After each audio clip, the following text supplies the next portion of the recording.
es una de las periodistas y escritoras más reconocidas del mundo. Títulos como La hija del caníbal y La loca de la casa la consagraron definitivamente. Hoy está entre nosotros otra vez en la Argentina para presentar su nuevo libro, La ridícula idea de no volver a verte. La española Rosa Montero en Dímelo Tú.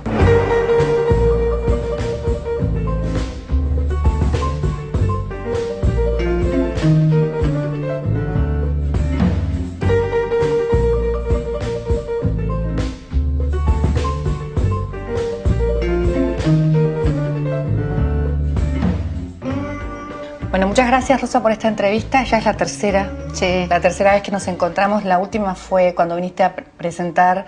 No, la primera, cuando viniste a presentar Historia del Rey Transparente. Wow. ¿Te acordás? Sí, hace bastante tiempo. No me acordaba cuál era el primero. Vamos, me acuerdo perfectamente de ti y siempre es un placer hablar contigo. Bueno, muchísimas gracias por esta entrevista. ¿Y cuántas entrevistas has hecho? Miles y miles de entrevistas. ¿Cómo te sentís del lado de ¿Las que he hecho yo o las que me han hecho? No, las que has hecho vos como periodista. Más de 2000 entrevistas de estas, calculé una vez, más de 2000 de estas largas de personalidad, no cuento las pequeñas, ¿no? Y sí, muchísimas. Ya he cerrado en ese negociado. Has cerrado. ¿Te sentís mejor de este lado o del otro? ¿Cómo te sentís cuando te entrevistan? No, entrevistar es más excitante, es más divertido, en el sentido de que al entrevistar pues aprendes algo, que te entrevisten a ti, tú te tienes muy conocida y en general es un aburrimiento por ti, por uno mismo, ¿sabes? O sea que... Pero lo o que sea pasa que no es te sorprendemos los entrevistadores. No, a veces sí, justamente. A veces lo que sorprenden los entrevistadores, como bien sabes por otro lado, es que te hacen pensar en cosas que antes no habían aflorado, que estaban en el inconsciente, digamos. Entonces esos son los momentos en donde te puedes sorprender a ti misma, si no, el problema es que pues uno se repite, claro. Para mí es un absoluto desafío entrevistarte, soy realmente sincera. ¿Qué dices? No, eres buenísima entrevistando. O sea, empezamos con las mujeres. Bueno, sí. Empezamos y terminamos con las mujeres, porque es una temática que está casi siempre en tu desarrollo y en tu literatura. Habías hecho en 1995 en El País, habías publicado historias de mujeres, sí.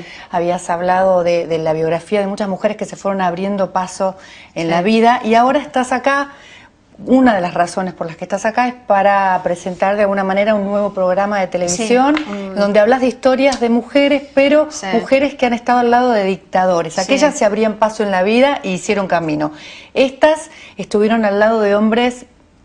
Sí, te diría bastante heavy, sí, ¿no? No son tan distintas, porque las historias de mujeres no eran unas historias de santitas, había algunas absolutamente miserables y malísimas, o sea, porque no me interesaba poner mujeres como claro. Ejemplos legendarios, sino como personas, ¿no? Y la persona en toda su complejidad. Yo creo que tenemos que aspirar a las mujeres a ser asesinos en serie y a ser santas, ¿no? O sea, a ser toda la posibilidad, la panoplia de posibilidades del ser humano. Estas mujeres no es idea mía. La idea es una miniserie documental que se llama Dictadoras, en efecto, es idea de Eliseo Álvarez, y entonces se trata de las mujeres de los 4 dictadores más clásicos europeos: Stalin, Mussolini, Hitler y Franco.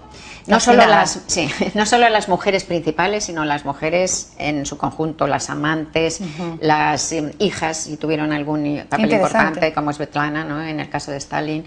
E incluso también un poco una mirada sobre el papel que ocupan esas mujeres en esas dictaduras, que es muy interesante. A mí me parece una idea buenísima, que no es mía, por eso digo que es buenísima, porque realmente a través de lo íntimo y de lo doméstico se puede ver muy bien cómo estos hombres también trataron el ámbito social, ¿no? Hay una continuidad, yo creo, clarísima.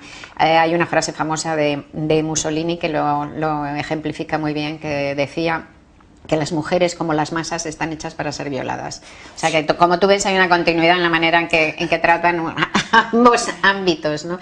Yo conocía a una teórica argelina impresionante, una estudiosa maravillosa, que me decía que observando el lugar que la mujer tiene en una sociedad, puedes ver, es un indicativo buenísimo para ver el grado de desarrollo de esa sociedad. Yo creo que es verdad. Entonces este programa mira así, con esa mirada mucho más original y íntima y curiosa, interesantísima, las dictaduras. ¿Y qué cosas te llamaron la atención, o qué mujer de todas esas fue la que más te Pues lo que más me llamó la atención fue lo que se repetía. Y se repetía, vamos a separar los dictadores en dos grupos, uno que son tres, Hitler, Mussolini y Stalin, el otro Franco, que es otra cosa de la que hablamos después, pero que es muy distinto.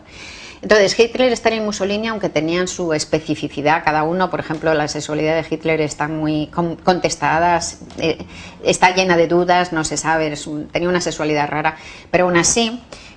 todos ellos eran muy mujeriegos, por así decirlo, tuvieron muchísimas historias con mujeres y curiosamente la mayoría de esas historias, el grupo mayor de esas mujeres eran casi niñas, todos ellos buscaban mujeres muy jóvenes. Mucho más jóvenes que ellos. Bueno, jovencísimas, en algún caso incluso había relaciones pedófilas, por ejemplo. Stalin tuvo hijos con una chica de 13 años. Wow. Sí, tremendo. Cuando fue... Y Hitler, Stalin. sí, bueno, todos eran unos monstruos. Y Hitler también tuvo relaciones con niñas de 15 años, ¿no?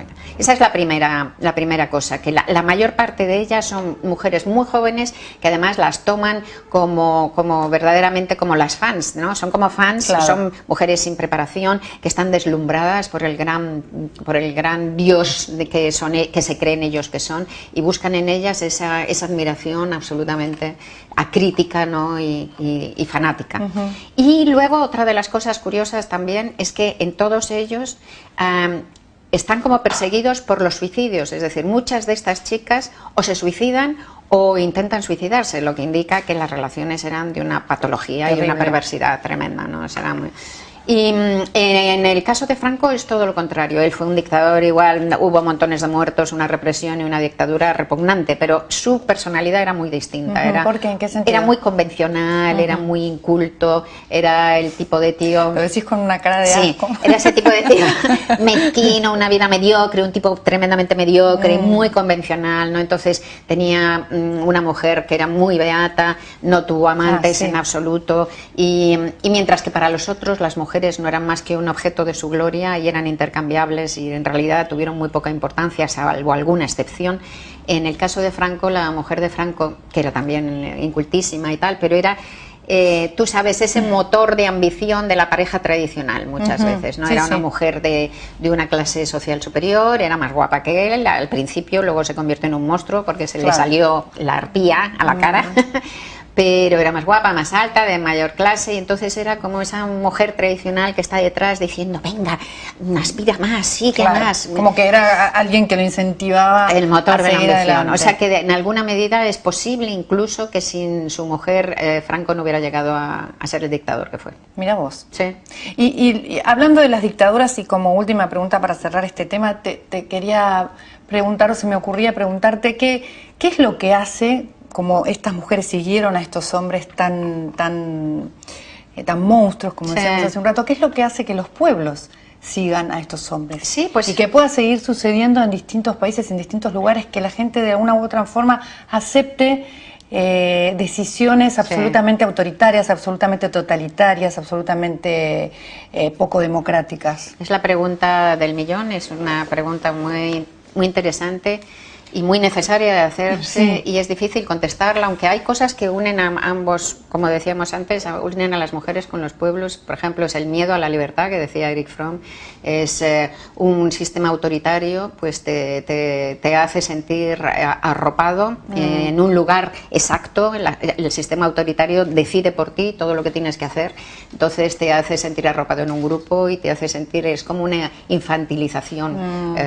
constante. Es como un retroceso. ¿No? Sí. Entonces, estás como el miedo a ser independiente, el miedo a ser independiente, el miedo a la soledad, el miedo, claro. Entonces, además, esos sistemas autoritarios tienen todas las respuestas, ¿no? Claro. La angustia, la inquietud de este mundo, sobre todo este mundo que vivimos, que está tan poco lleno de certidumbres, ¿no? Está tan lleno de preguntas y con tan pocas respuestas, pero la vida es así.